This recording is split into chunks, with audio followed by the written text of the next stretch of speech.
Hey guys, Pain Farmer here, and today we're going to go over what Tornado Cash is, how it works, and some of its flaws. So, this video is going to be about Tornado Cash Classic because it's more widely used and it's the one that's advertised on the Tornado Cash site. Eventually, once Tornado Cash like 2.0 receives more adoption, I will make a video about that, but it's not worth it right now.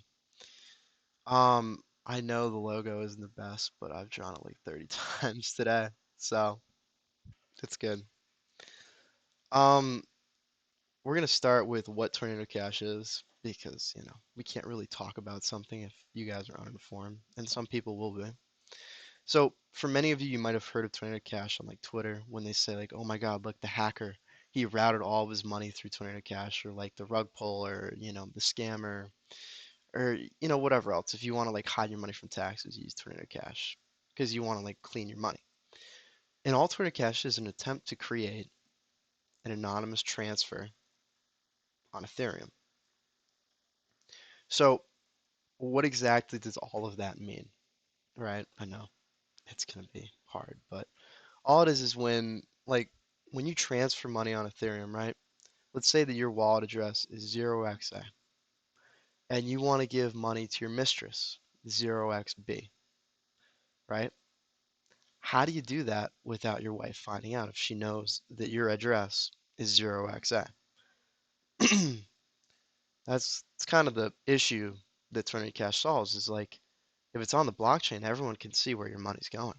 So how do you hide it? How do you make it so that people you don't want seeing your transactions and seeing where your money's going?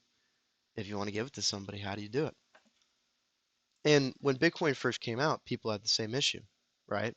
Like, if you had drug money and you didn't want the IRS, SEC, whoever it was, FBI, tracing the money you're cashing out to like Silk Road addresses, how do you hide it? And what the early Bitcoin people came up with was tumbling. And all that was is like imagine that this is your initial transaction, this line right here. This is your first send. Then the address you sent it to sends it to another one. And the tumbling is the hops, and every line is an address. So they would do all these little hops between addresses, and they would keep sending money to different addresses. They would do this like ad infinitum, as long as they had to. And every new address is obfuscating or like hiding the initial transaction because it's so far back that they can't say like, well, they're not going to go back 100 transactions to see, where one Bitcoin transfer came from. Although they do now, but, back then they wouldn't. And that was the idea, was just obfuscation through tumbling. Um, and that worked for a while for a lot of the Bitcoin people. But now, as people have caught on, they've realized like, hey, we kind of need a better way to hide our money. And that's where Tornado Cash comes in because it takes this idea of like tumbling and using all these different addresses to the extreme. So when you go on Tornado Cash, you can like go and put money in a 1 ETH pool, right? In a 10 ETH pool or a 100 ETH pool. And you can also do it with like coins, but it's the same concept for all these pools, right? So you have all these pools you can put your money in. And let's just focus on a 1 ETH pool for now. So let's make it all big so we can see it and understand how Tornado Cash works. Because it takes the same idea of tumbling. So this is our 1 ETH pool right here, right? And let's say that you're the red line. So this is you putting your money in the 1 ETH pool. And let's say that Billy is the green line and Joel is the blue line, right? Three people have put 1 ETH in the pool and you all have it sitting there. The idea that Tornado Cash has is that if everybody puts their money in one pool, no one's going to know who is withdrawing. And that's the general idea because, you could be the first one to withdraw, but then Joel could withdraw before, Billy does, right?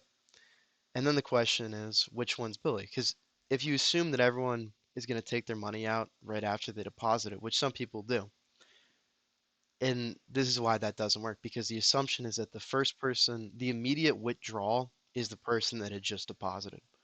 So when you put your money on Tornado Cash, they tell you to wait because if you don't wait, look at that, you can tie the red line together. But because, Billy waited here, and Joel didn't, you can see the lines aren't tied together. So now Billy's money is safely secure because no one can say, like, hey, this might be him. And that's kind of the concept of what Tornado Cash does. Is all it does is it puts all your money in one pool and then everyone takes it out at different times. So like, you can't say that X, Y, and Z are putting their money through and imagine the circle is a pool, everyone's taking it out at different times. Now you don't know who is who and what's what.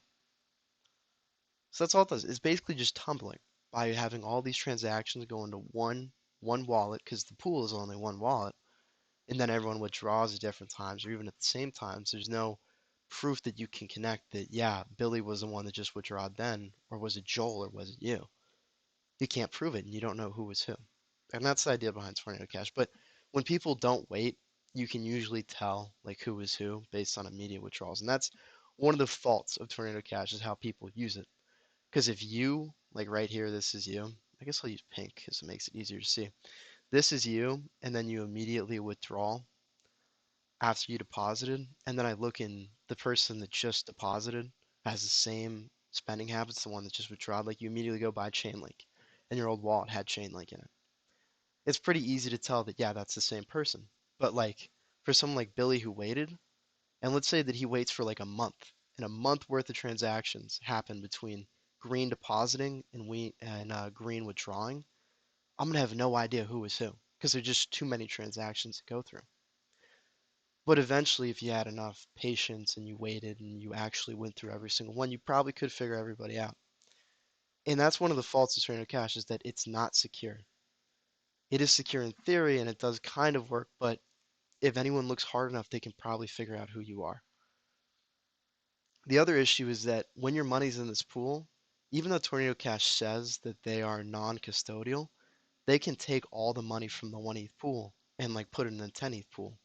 Or they could take all the money from the 10 ETH pool and like send it to their own address, like 0x whatever, because they have the private keys and the control of these pools, and they never renounce the ownership. So the two issues with Tornado Cash is that it can be tracked, and the people can take because when you're waiting and you have your money in the pools, the Tornado Cash team can take all the money. So that's kind of the issue with Tornado Cash. The thing is that usually people don't look, so it's secure enough. But if given the opportunity, you're better off using like Monero atomic swaps because that would be more safe and more secure, and you don't have to worry about people taking your money. I hope this made sense. If it didn't, please do comment. Feel free to join my Discord and I'll be happy to kind of explain it better. And I will make a revised video of this that goes over to Netcash 2.0. I hope you like this and have a great day.